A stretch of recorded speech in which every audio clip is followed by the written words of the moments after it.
എല്ലാവർക്കും ഞങ്ങളുടെ പുതിയൊരു വീഡിയോയിലേക്ക് സ്വാഗതം. അപ്പോൾ ഇന്ന് നമുക്ക് രാവിലെ നല്ല മഴയാണ് കേട്ടോ. ഇന്നിപ്പോൾ സ്കൂളിൽ പഠിത്തമില്ല. ഇന്ന് കൊല്ലം ജില്ലയ്ക്ക് KSUവിൻ്റെ വിദ്യാഭ്യാസ ബന്ധമായതുകൊണ്ട് സ്കൂളിൽ പഠിത്തമില്ല. അതുകൊണ്ട് തന്നെ രാവിലെ നല്ല മഴയായതുകൊണ്ട് ഞാനും മോനും പിള്ളേരും എല്ലാം കൂടെ കുറേ നേരം കിടന്നുറങ്ങി. താമസിച്ചാണ് ഉറക്കം എണീറ്റത്. അപ്പോൾ ഉറക്കം എണീറ്റ് വന്നപ്പോഴത്തേക്ക് നമുക്കിന്ന് കുറേ നാളുകൾക്ക് ശേഷം ഇതുവഴി മീൻ കൊണ്ടുപോയി കേട്ടോ. അപ്പോൾ കുറേ നല്ല കൊഞ്ചായിരുന്നു. അങ്ങനെ കുറച്ച് കൊഞ്ച് മേടിച്ചിട്ടുണ്ടായിരുന്നു. അപ്പോൾ ഞാൻ അതൊക്കെ ഒന്ന് വൃത്തിയാക്കി വെച്ച് പിന്നെ ഇന്ന് നമ്മൾ കഞ്ഞി വെക്കാമെന്നാണ് കരുതിയത്. കഞ്ഞിയും പയറും വെക്കാമെന്നാണ് കരുതിയത്. അങ്ങനെ കരുതി ഇരുന്നപ്പോഴത്തേന് മീൻ വന്നത്. അപ്പോൾ എന്തായാലും ആ പയർ തലേന്ന് വെള്ളത്തിൽ ഇട്ടിട്ടുണ്ടായിരുന്നു തോരൻ വെക്കാം. അത് ഞാനെടുത്ത് തോരനും വെച്ച് കൊഞ്ച് ഒന്ന് വറ്റിച്ച് കറി വെക്കാമെന്ന് കരുതി. അപ്പോൾ അതിനുള്ള അരപ്പെല്ലാം ഞാൻ റെഡിയാക്കി അടുപ്പത്ത് വെച്ച് അതൊന്ന് തിളച്ച് വന്നപ്പോഴത്തേക്കും കൊഞ്ചൊക്കെ കഴുകി വൃത്തിയാക്കി വെച്ചിരുന്നു. അതും കൂടി ഇട്ട് അടച്ചു വെച്ച് വേവിക്കുകയാണ് കേട്ടോ.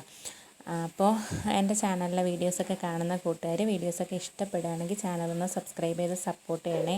അതുപോലെ ലൈക്ക് ചെയ്യാനും കമൻറ്റ് ചെയ്യാനും ഒന്നും മറക്കരുത് കേട്ടോ. അപ്പോൾ ഞാൻ കറിയൊക്കെ അടുപ്പത്ത് വെച്ചതിന് ശേഷം പിന്നെ പിള്ളേർക്ക് ഞാൻ രാവിലെ തന്നെ ചിക്കൻ അങ്ങ് വേവിച്ച് വെച്ച് കേട്ടോ. അപ്പോൾ ചിക്കൂട്ടനാണെങ്കിൽ ഒരു 8-8:30 ആകുമ്പോഴത്തേന് ചോറ് കൊടുത്തില്ല എന്നുണ്ടെങ്കിൽ ഭയങ്കര പ്രശ്നമാണ്. അപ്പോൾ ആദ്യം എണീച്ച ഉടനെ ചോറും വെച്ച് അവന്മാർക്കുള്ള കറിയും അങ്ങ് റെഡിയാക്കുകയാണ് ചെയ്യുന്നത്. അത് കഴിഞ്ഞാണ് നമുക്കുള്ള കറി വെക്കുന്നത്. അപ്പോൾ ഞാൻ അവർക്കും ചോറും എല്ലാം കൊടുത്ത് ഞങ്ങൾ ചോറെല്ലാം കഴിച്ചതിന് ശേഷം ഇവിടെ വെളിച്ചിക്കാല ഹോസ്പിറ്റലിൽ പോവുകയാണ് കേട്ടോ. അപ്പോൾ കാശിക്കുട്ടന് ചെറിയൊരു പനിയുണ്ട്. അപ്പോൾ കൊണ്ടുപോയി നേരത്തെ അങ്ങ് കാണിക്കാമെന്ന് കരുതി. പിന്നെ ഹോസ്പിറ്റലിൽ പോയി അവനൊരു ഇഞ്ചക്ഷനൊക്കെ എടുത്തിട്ട് തിരിച്ച് വരുന്ന വഴിക്ക് കടയിൽ കയറി കുറച്ച് പാപ്പമൊക്കെ മേടിച്ച്. നമ്മൾ എവിടെ പോയിട്ട് വന്നാലും എന്തെങ്കിലും ഒരു സാധനം കൊണ്ടുവരണം. അല്ലെങ്കിൽ ഗോപൂട്ടിന് ഭയങ്കര പ്രശ്നമാണ് കേട്ടോ. അപ്പോൾ വരുന്ന വഴിക്ക് അൽബൂരിയും ബിസ്ക്കറ്റും പാലും എല്ലാം മേടിച്ചിട്ടുണ്ടായിരുന്നു. അപ്പോൾ ചിക്കൂട്ടനാണെങ്കിൽ ഇങ്ങനെ കടപ്പലഹാരങ്ങളൊന്നും വേണ്ട. വല്ലപ്പോഴും ഒരിക്കൽ ചായക്കടയിൽ നിന്ന് കിട്ടുന്ന ടീ കേക്ക് കൊടുത്താൽ ഒരിച്ചിരി കഴിക്കും.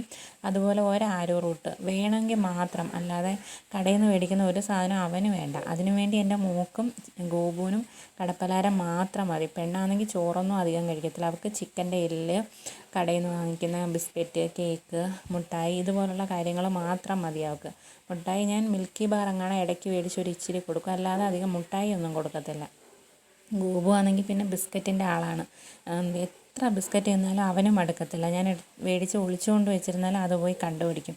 ഇവർക്ക് അധികം ബിസ്ക്കറ്റ് കൊടുക്കാൻ പാടില്ല. എന്നാലും ഗോപു ബിസ്ക്കറ്റ് കൊടുത്തില്ല എന്നുണ്ടെങ്കിൽ ഭയങ്കര പ്രശ്നമാണ്, ഭയങ്കര വഴക്കാളിയാണ് ഗോപു. അത് മേടിച്ച് കണ്ടുപിടിച്ച് തിന്നുന്നത് വരെ അവൻ നമുക്കൊരു സമാധാനം തരത്തില്ല. പിന്നെ അവർക്ക് കുറച്ച് പാപ്പൊക്കെ കൊടുത്തതിന് ശേഷം ഞങ്ങൾ കിടന്ന് കുറേ നേരം ഉറങ്ങിയിട്ട് വൈകിട്ട് എണീറ്റ് ഇത്തിരി തേയില വെള്ളം ഉണ്ടാക്കാൻ വേണ്ടി വെള്ളമൊക്കെ അടുപ്പത്ത് വെച്ച് അതിൻ്റെ ഇടയ്ക്ക് കാശിക്കുട്ടൻ കടയിൽ പോയി പൊറോട്ട മേടിച്ചിട്ട് വന്നിട്ടുണ്ടായിരുന്നു. അപ്പോൾ രാവിലെ തന്നെ അവന്മാർക്കുള്ള ചിക്കൻ തീർന്നു. അപ്പോൾ വൈകിട്ട് വേറെ കറിയൊന്നും ഇല്ലാത്തതുകൊണ്ട് തന്നെ ഒന്ന് പൊറോട്ട മേടിക്കാമെന്ന് കരുതി. അപ്പോൾ പൊറോട്ട മേടിച്ചുകൊണ്ട് വന്നു. അവന്മാർ 3 പേരും പൊറോട്ട കറിയൊന്നും ഇല്ലാതെ അങ്ങ് കഴിച്ചോളും. കുറച്ച് പാലും കൂടെ തിളപ്പിച്ച് കൊടുത്താൽ അതങ്ങ് കുടിച്ചോളും. അപ്പം കൊണ്ടുവന്നപ്പോഴത്തേക്കും ഗോപുട്ടൻ എന്താ മേടിച്ചതെന്ന് അറിയാൻ വന്ന് നിൽക്കും. അപ്പോൾ ഞാൻ പൊറോട്ട കൊണ്ട് കാണിച്ചപ്പോഴത്തേനും വേണ്ട, നമ്മളെല്ലാവരോടും ഒരുമിച്ച് കഴിക്കുമ്പോൾ അവ അങ്ങ് കഴിച്ചോളും. പിന്നെ ഞാൻ തേയില വെള്ളമൊക്കെ ഇട്ട് മാറ്റി വെച്ചിട്ട് ആ അടുപ്പിൽ തന്നെ നാളത്തേക്ക് കുടിക്കാനുള്ള വെള്ളവും കൂടെ തിളപ്പിക്കാൻ വെച്ചു. എന്തായാലും അടുപ്പിൽ തീ അടക്കുകയാണല്ലോ. പിന്നെ കാപ്പിയൊക്കെ കുടിച്ച് കഴിഞ്ഞിട്ട് കാശിക്കുട്ടൻ പോയി കുളിച്ച് വന്ന് വിളക്കൊരുക്കാനുള്ള പൂവൊക്കെ പിച്ചാണ് കേട്ടോ. അപ്പം കാശിക്കുട്ടൻ പോയ സമയത്ത് ഞാൻ കാപ്പിയൊക്കെ കുടിച്ചിട്ട് അവിടെ ഇരിക്കുന്നേ ഉള്ളൂ. ചിക്കു ചുമ്മാ ഇരുന്ന് വഴക്കുണ്ടാക്കുകയാണ്. എല്ലാ കാര്യത്തിനും ഭയങ്കര മുറുവൊക്കെയാണ് കേട്ടോ. ഭയങ്കര ദേഷ്യമാണ്. ഇങ്ങനെ പ്രായം കൂടി വരുന്തോറും അവൻ ഭയങ്കര ദേഷ്യമാണ്. കാശിയിലൂടെ എപ്പോഴും വഴക്കാം.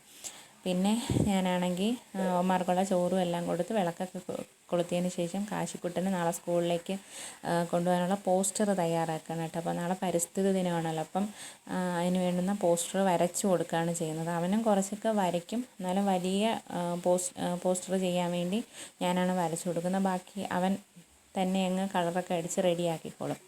അപ്പോൾ എൻ്റെ ചാനലിലെ വീഡിയോസൊക്കെ കാണുന്ന കൂട്ടുകാർ വീഡിയോസൊക്കെ ഇഷ്ടപ്പെടുകയാണെങ്കിൽ എൻ്റെ ചാനലൊന്ന് സബ്സ്ക്രൈബ് ചെയ്ത് സപ്പോർട്ട് ചെയ്യാനും അതുപോലെ ലൈക്ക് ചെയ്യാനും കമൻറ്റ് ചെയ്യാനൊന്നും മറക്കല്ലേ.